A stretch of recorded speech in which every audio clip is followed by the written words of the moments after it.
In this video, I'm going to show you how to use maintenance mode in your Samsung Galaxy phone. Maintenance mode is a great way to protect your privacy when you need to send your phone in for repairs or have someone else use it. What is maintenance mode?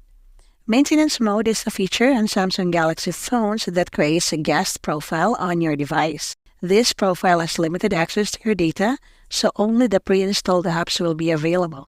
To enable maintenance mode, follow these steps.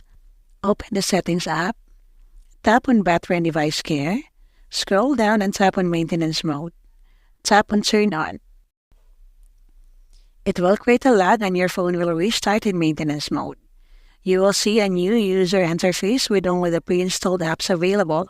All your data, accounts, or contacts are hidden in maintenance mode. To disable maintenance mode, follow these steps. Drop down your control center. Now click this tab here to exit maintenance mode, then click Exit. A pop-up appears that your phone needs to restart to exit maintenance mode. Click Restart and then you need to enter your password or fingerprint to confirm. Your phone will now restart in normal mode.